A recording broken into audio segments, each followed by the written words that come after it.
നിങ്ങളിപ്പോൾ എന്നോട് ക്ഷമയാ, മാപ്പാ, മാപ്പാക്കണം ഇതൊക്കെ പറഞ്ഞാൽ ഇവിടെ ഇരിക്കുന്ന ഇത്ര ആൾക്കാരില്ലേ, ഇവരൊക്കെ എന്നെ ഒരു നല്ല വലിയ വില്ലിയായിട്ടാണ് കാണുക. അതിനല്ലേ നിങ്ങളെ ശ്രമം? അതെനിക്ക് മനസ്സിലാവുന്നുണ്ട് അമ്മേ എന്ന് അമ്മമ്മയോട് പറഞ്ഞ്. അതിന് അമ്മമ്മ ഇങ്ങോട്ട് പറഞ്ഞ്, എടി മോളെ, ഞാൻ അങ്ങനെയൊന്നും കരുതി കൂട്ടിയല്ല എന്നോട് സംസാരിച്ചത്. എത്രയായാലും നീ എൻ്റെ മോളല്ലേ, ഞാനല്ലേ നിന്നെ പ്രസവിച്ചത് എന്ന് അമ്മമ്മ അങ്ങോട്ട് പറഞ്ഞ്. അതിനെ അമ്മ പറഞ്ഞ്, അതിപ്പോൾ ഇല്ലയെന്ന് പറയാൻ പറ്റില്ലല്ലോ. നിങ്ങൾ എൻ്റെ അമ്മയാണ്, അത് ഈ ലോകത്തിൽ അറിയുന്ന സത്യമാണത്. അതിനൊരു മാറ്റവും. നിങ്ങളാണ് എന്നെ പ്രസവിച്ചത്, അതിനും മാറ്റമില്ല. പക്ഷേ നിങ്ങൾ എന്നോട് ചെയ്തല്ലോ ഒരു കാര്യം, അതിന് ഞാനല്ല നിങ്ങൾക്ക് മാപ്പ് തരേണ്ടത്. മേലെ ഉണ്ടല്ലോ ഒരാൾ, അയാളാണ് മാപ്പ് തരേണ്ടത്. അറിഞ്ഞും കൊണ്ട് എന്നെ വലിയ ഒരു ചതിക്കുഴിയിൽ നിങ്ങൾ ഉന്തിയിട്ടതല്ലേ. എൻ്റെ ജീവിതം ഇങ്ങനെ നശിച്ച് നാശമായിപ്പോയല്ലോ. ഇപ്പം നിങ്ങൾക്ക് തൃപ്തിയായിരിക്കും അല്ലേ? നിങ്ങളെ മോളും മോനും എല്ലാവരും സന്തോഷമായിട്ട് നിൽക്കുന്നുണ്ടല്ലോ, അത് മതിയല്ലോ നിങ്ങൾക്ക്. ഞാൻ എന്തായാലും എന്താ, നിങ്ങൾക്കെന്താ അതിൻ്റെ പ്രശ്നം? ഞാൻ ആരുമല്ലേ. ഇങ്ങനെ നിങ്ങൾ വിചാരിക്കുന്നില്ലേ എന്നെ? എന്തിനാണ് നിങ്ങൾ എന്നെ പ്രസവിച്ചത്? അന്നേരം തന്നെ എന്തെങ്കിലും ഒരു വിഷം കൊടുത്ത് എന്നെ കൊന്നാൽ മതിയേനു. അന്നേരം ഇത്രയും ഞാൻ അനുഭവിക്കേണ്ടേനു. നിങ്ങൾക്ക് വേണ്ടെങ്കിൽ ഇല്ലെങ്കിൽ ഒന്ന് അത് ചെയ്തിട്ടുണ്ടാവാം. അല്ലെങ്കിൽ ഏതെങ്കിലും ഒരു പള്ളിയിലോ ബസ് സ്റ്റാൻഡിലോ എവിടെയെങ്കിലും റോഡുമേൽ കളഞ്ഞാൽ പോരെ? എത്രയോ ആൾക്കാർ, കോടീശ്വരന്മാരെല്ലാം കുഞ്ഞനില്ലായിട്ട് ഓരോരോ അമ്പലത്തിലും കയറി ഇറങ്ങുന്ന എത്രയോ ദാനം ധർമ്മം ചെയ്യുന്നുണ്ട്. പക്ഷെ എന്നിട്ടും അവർക്കൊരു മക്കളില്ല. അങ്ങനത്തെ ആരെങ്കിലും ഒരാൾ എന്നെ കണ്ട് കൊണ്ടുപോയിട്ടുണ്ടാവില്ലേ? എൻ്റെ ജീവിതം നന്നായിട്ടുണ്ടാവൂലേ? ഇങ്ങനെ ആയിട്ടുണ്ടാവില്ലല്ലോ. എന്തിനാ എന്നെ ഇഷ്ടമില്ലാണ്ട് എന്നെ പ്രസവിച്ച് വളർത്തി? എന്നെ എന്ത് വളർത്തിയത്? നിങ്ങൾ എങ്ങനെയാണ് വളർത്തിയത് എന്നെ? അതൊക്കെ വിചാരിച്ചാൽ എൻ്റെ നെഞ്ഞങ്ങ് പൊട്ടിപ്പോവും. ഞാനതൊന്നും പറയാൻ നിൽക്കുന്നില്ല. എന്നെ കൊണ്ട് നിങ്ങളത് പറയിപ്പിക്കരുത് എന്ന് അമ്മ അങ്ങോട്ട് അമ്മേൻ്റെ ചെറിയ കുട്ടിക്കാലത്തുള്ള സങ്കടങ്ങളൊക്കെ പറഞ്ഞ്. പക്ഷേ അമ്മമ്മ അതൊക്കെ അമ്മേനോട് ചെയ്തിട്ടുണ്ടാവുമായിരിക്കും. ഇത് നമ്മൾ അറിയുന്നില്ലല്ലോ. ആയിരിക്കും, ചെയ്തിരിക്കും. അല്ലെങ്കിൽ അമ്മ മുഖത്ത് നോക്കിയിട്ടല്ലേ ഇത് പറയുന്നത്.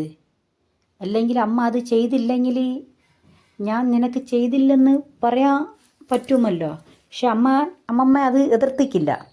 അമ്മമ്മ അത് സമ്മതിച്ചുകൊണ്ടാണ് മൗനമായിട്ട് അവിടെ നിന്ന് അമ്മ പറയുന്ന മുഴുവൻ കേട്ടുകൊണ്ടിരിക്കുന്നത്.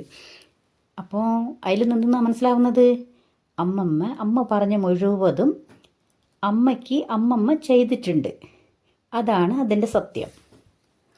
പക്ഷേ ചെയ്തു പോയില്ലേ, ഇനി എന്തു ചെയ്യാൻ പറ്റും? അത് തിരിച്ചെടുക്കാൻ പറ്റുമോ? ഇല്ല. അതിനൊരു മാറ്റു വഴിയുണ്ടോ? ഇല്ല. അപ്പോൾ അതങ്ങ് വിടുക. വിട്ടിട്ട് ഇനി അങ്ങോട്ടേക്ക് എന്ത് വേണം, എന്ത് ചെയ്യണം, അതാണ് ആലോചിക്കേണ്ടത് അല്ലേ?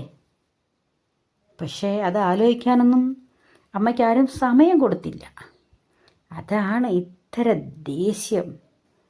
എന്നിട്ട് വലിയമ്മമ്മ പറഞ്ഞ്, എടി മോളെ, നീ കരയല്ലടി. എന്തിനാ നീ ഇങ്ങനെ ചെറിയ കൊച്ചിട്ടോട്ട് ഇങ്ങനെ കരയുന്നത്? കരയില്ല, പോട്ടെ. അതെല്ലാം ചെയ്തത് എൻ്റെ അമ്മയല്ലേ, മറ്റാരല്ലല്ലോ. അതങ്ങ് സഹിച്ചുകളടി എന്ന് പറഞ്ഞ്. അതിനെ വലിയ അമ്മമ്മയോട് അമ്മ മറുപടി പറഞ്ഞ്, എത്രയാന്ന് വെച്ചിട്ട് അമ്മ സഹിക്കേണ്ടത്? നിങ്ങൾ പറ, നിങ്ങൾ എന്നെപ്പോലത്തെ ഒരു പെണ്ണല്ലേ എന്ന് പറഞ്ഞ്. ആ മോളെ, നിന്നെപ്പോലത്തെ പെണ്ണാണ്. നീ 3 മക്കളെയാ പ്രസവിച്ചത്. ഞാനോ 9 മക്കളെ പ്രസവിച്ച അമ്മയാണ്. എനിക്കെല്ലാം മനസ്സിലാവൂടി. നിൻ്റെ സങ്കടവും വേദനയും നിൻ്റെ ദുഃഖങ്ങളും എല്ലാം എനിക്ക് മനസ്സിലാവുന്നുണ്ട്. പക്ഷേ ഈ വയസ്സായ എനിക്ക് മനസ്സിലായിട്ട് നിനക്ക് എന്ത് സഹായിക്കാൻ പറ്റും എന്നെ കൊണ്ട്? പറ. ഒന്നും ചെയ്യാൻ പറ്റില്ല. ഈ അമ്മയ്ക്ക് പറ്റിയത് നിനക്ക് നല്ല ഉപദേശം കൊടുക്കുക. അത് മാത്രമേ എനിക്ക് പറ്റൂ. പ്രായമായില്ലേ എന്ന് വലിയമ്മമ്മ പറഞ്ഞു. എന്നിട്ട് അമ്മ അതിനൊന്നും മറുപടി പറഞ്ഞില്ല. പക്ഷേ വലിയമ്മമ്മയോട് അമ്മയ്ക്ക് ബഹുമാനം കൂടുതലാണ്. കാരണം ചെറിയ കുട്ടിയിൽ ഓലാണ് അമ്മയെ അധികം നോക്കിയത്. ഈ പ്രസവിച്ച അമ്മേൻ്റെ ഇളയ കുട്ടികളെയാണ് നല്ലോണം നോക്കിയത്. ഇതിനെ ഒന്നുമില്ല, അങ്ങനെ പ്രസവിച്ച് വലിയൊരു സ്നേഹമില്ല, നോട്ടമില്ല, ഒന്നുമില്ല, ഇതാക്കി കളഞ്ഞു. ഇത് വലിയ അമ്മമ്മയും വല്ലപ്പോഴും ഇങ്ങനെ പറയുന്നത് കേട്ടിട്ടുണ്ട്. എന്ത് ചെയ്യാനാ, അങ്ങനെ ആയിപ്പോയി അവരൊരു ബുദ്ധി. ഒരു വിദ്യാഭ്യാസം ഇല്ലാത്ത ഒരാൾക്കാരല്ലേ, അന്നേരം അതിൻ്റെ കുറവ് കാണുമായിരിക്കും. എന്ത് ചെയ്യാനാ. അന്നേരം ഇങ്ങനെ അമ്മ കരഞ്ഞുകൊണ്ടിരിക്കുമ്പോൾ അച്ഛനും മാമനും കയറി വന്ന്. അന്നേരം മാമൻ ചോദിച്ചു, എന്ത് പറ്റി ചേച്ചി, എന്തിനാ കരയുന്നത് എന്ന് മാമൻ ചോദിച്ചു. അതിന് വലിയ അമ്മമ്മ പറഞ്ഞ്, ഒന്നുമില്ലടാ മോനെ, ഓള് കഴിഞ്ഞതോർത്ത് കറിയ എന്ന് പറഞ്ഞു. അതിന് മാമൻ പറഞ്ഞ്, അയ്യേ അതെല്ലാം കഴിഞ്ഞു പോയതല്ലേ, ചേച്ചി എന്തിനാ അത് ഓർക്കാൻ നിൽക്കുന്നത്? കഴിഞ്ഞത് വിട്ടുകളാ, അത് പോട്ടെ. ഇനി എന്ത് ചെയ്യണം? ഇനി അങ്ങോട്ട് എങ്ങനെ കൊണ്ടുപോകണം ജീവിതം? അടിച്ച് പൊളിച്ച് നല്ലോണം ഒരു സ്റ്റാൻഡേർഡായിട്ട് നിൽക്കണ്ടേ? അതിന് എന്താ ചെയ്യണ്ടേ? അതിനെന്ത് വഴിയുള്ളത് എന്ന് ചേച്ചി ആലോചിക്കേ. അങ്ങനെയല്ലേ വേണ്ടത്? ചെറിയ കൊച്ചിൻ്റെ തൊട്ട് ഇങ്ങനെ കറിയാണോ വേണ്ടത് എന്ന് മാമൻ അമ്മയിനോട് പറഞ്ഞ്. അതിന് അമ്മയ്ക്ക് വർത്തമാനം പറയാനും നാവ് പൊന്തുന്നില്ല. പക്ഷേ അത്രയും സങ്കടങ്ങൾ സഹിക്കാനാവുന്നില്ല. അതാണ് ഈ പൊട്ടിക്കരയുന്നത്. അന്നേരം അങ്ങനെയും കരഞ്ഞുകൊണ്ട് പറയുന്നുണ്ട്, എടാ മോനെ, നിനക്കറിയില്ലടാ ഞാൻ അനുഭവിച്ചത്. പക്ഷേ ഇപ്പം ഞാൻ അനുഭവിക്കുന്നതല്ല, ഇപ്പം എനിക്ക് പ്രായം ഉണ്ട്. അന്നൊക്കെ കുട്ടിക്കാലത്തില്ല ഞാൻ അത്രയും കഷ്ടപ്പെട്ടേക്ക്. നിനക്കറിയടാ, എൻ്റെ 7 വയസ്സിലാണ് ഞാൻ കിണർ കുഴിക്കുമ്പോൾ അതിൽ മണ്ണ് കൊണ്ടിടാൻ പോയത്. എന്നെ പെറ്റ തള്ള എന്നെ പറഞ്ഞു വിട്ടത്. 1 പൈസയാണ് അന്ന് കിട്ടിയത്, ഒരണ. ആ അണയ്ക്കാണ് ഞാൻ രാവിലെ പോയിട്ട് വൈകുന്നേരം വരെ ആ കിണറ്റിലുള്ള ചരളും കല്ലും ചളിയും എല്ലാം അവർ, ചെറിയ കുട്ടിയാണെന്നൊന്നും നോക്കൂല, കണ്ണ് ചോരയില്ലാണ്ട് കൊട്ടയിലിട്ട് തലയിൽ കയറ്റി വെക്കും. അത് മുഴുവൻ എടുത്തുകൊണ്ട് ഞാൻ കളയൂടാ. അത്രയും ഞാൻ കഷ്ടപ്പെട്ടിട്ടുണ്ട്. എനിക്ക് വേണ്ടിയിട്ടാണോ? ഞാൻ നല്ല ഭക്ഷണം കഴിച്ചിട്ടുണ്ടടാ. ഇല്ല, ആ കിട്ടിയ ഉരണയും അങ്ങനെ തന്നെ കൊണ്ടുപോയി അമ്മേൻ്റെ അടുത്ത് കൊടുക്കും. എന്നിട്ടും അമ്മേൻ്റെ മുഖത്ത് തെളിച്ചലുണ്ടാവില്ല. മറ്റേ 2 മക്കളെയാണ് ലാളിക്കുക. ഓരിക്ക് ഭക്ഷണത്തിൽ പോലും ഓർക്ക് വേറെ എനിക്ക് വേറെയാണ് അമ്മ ചെയ്തത്. അത് എങ്ങനെ മറന്നു പോകും എന്നോട്? അമ്മ എന്ത് ചെയ്യുന്നു നിനക്കറിയാടാ? എൻ്റെ 7 വയസ്സിൽ മുട്ട പുഴുങ്ങിയിട്ട് എൻ്റെ അനിയനും അനിയത്തിക്കും കൊടുത്ത് എനിക്ക് കൊണ്ടാട്ടവും കൊളുത്ത ചോറും അതിലിച്ചിരി മോരും ഒഴിച്ചിട്ട് ഒരു തൂക്കുപാത്രത്തിലിട്ടിട്ട് പണിക്ക് പോകുന്ന എനിക്ക് വീട്ടിലിരിക്കുന്ന പോലിക്ക് മുട്ട പീടിയെന്ന് വാങ്ങിയതല്ല. അന്ന് അത്രയും പൈസ ഉണ്ടാവില്ല. വീട്ടിൽ കോഴി ഇടുന്നതല്ലേ. ഓലിക്ക് 2 പുഴുങ്ങുമ്പോൾ ഒരെണ്ണം കൂടുതൽ പുഴുങ്ങിക്കൂടെ? ഞാനും ഓല് പ്രസവിച്ച മോളല്ലടാ. അതുവരെ നിൻ്റെ ഇളയമ്മ എന്നോട് ചെയ്ത് അറിയോ നിനക്കിതെല്ലാം എന്ന് പറഞ്ഞ് പിന്നെയും കൂടുതലായിട്ട് കരഞ്ഞ് അമ്മ കരയുന്ന കാണുമ്പോൾ എല്ലാവർക്കും സങ്കടമായി.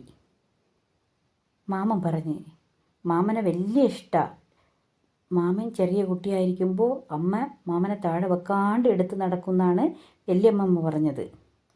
കാരണം മാമൻ 5 പെൺകുട്ടികളെ ശേഷം 6ാമത് ജനിച്ച ആൺകുട്ടിയാണ്. പഴനിക്ക് നേർച്ച വെച്ചിട്ട് മുരുകൻ തന്നതാ, ബാലമുരുകൻ. അതാണ് ബാലമുരുകൻ എന്ന് പേരിട്ടത്. എന്നിട്ട് മാമന് വലിയ സങ്കടമായി. മാമന് വലിയ സ്നേഹം അമ്മേനോട്. ചേച്ചി, കഴിഞ്ഞു പോയത് ഇപ്പം എന്ത് ചെയ്യാൻ പറ്റും? നിങ്ങളതൊന്നും ഓർത്ത് ഇങ്ങനെ തല പൊണ്ണാക്കല്ലേ. നിങ്ങൾ കരയുന്നത് നിങ്ങൾക്ക് മാത്രമല്ല. ഞാൻ നിങ്ങളെപ്പോലെ പെണ്ണല്ല. ഞാൻ നിങ്ങൾക്ക് ആങ്ങളെയാണ്. നിങ്ങൾ അനിയത്തിയാണെങ്കിൽ നിങ്ങളുടെ കൂടെ കൂടി ഞാൻ കരയായിരുന്നു. അത്രയും സങ്കടം എൻ്റെ ഉള്ളിലുണ്ട്. അമ്മയ്ക്ക് വിഷമമായി, ഏട്ടന് വിഷമമുണ്ട്, പാവ ഈ പൈതലിന് വിഷമമുണ്ട്. ചേച്ചി കരയണ്ട, സാരമില്ല. മനുഷ്യനായാൽ എല്ലാവർക്കും ഒരു കഷ്ടപ്പാട് ഉണ്ടാവുമല്ലോ. അതുപോലത്തെ ഒന്നാണിത്. അങ്ങനെ കരുതിയാൽ മതി. എന്ത് ചെയ്യാനാ, സുഖമായിട്ട് ആരാ ചേച്ചി ജീവിക്കുന്നത്? എല്ലാവരുടെ ജീവിതത്തിലും ദുഃഖവും കഷ്ടപ്പാടും എല്ലാം ഉണ്ടാവും. പക്ഷെ ഇല്ലാണ്ടിരിക്കില്ല. അപ്പോൾ അതുപോലെ അവൻ അനുഭവിക്കേണ്ടത് അവൻ തന്നെ അനുഭവിക്കണ്ടേ? അത് ചേച്ചിക്കറിയില്ലേ? ഞാൻ പറയണോ? വേണ്ട, പറയണ്ട. ചേച്ചി അത്രയ്ക്കും ഒന്നും അറിയാത്ത ആളൊന്നുമല്ല. എല്ലാം അറിയാൻ പറ്റും. പക്ഷെ എന്താ ഈ ദേഷ്യം, ഈ മുന്നാല് വരുന്നുണ്ടല്ലോ ദേഷ്യം, മുൻകോപിയാണ്. അത് പാടില്ല, അത് മാറ്റണം എന്ന് മാമൻ പറഞ്ഞു. ലൈക്ക് ചെയ്ത് സബ്സ്ക്രൈബ് ചെയ്ത്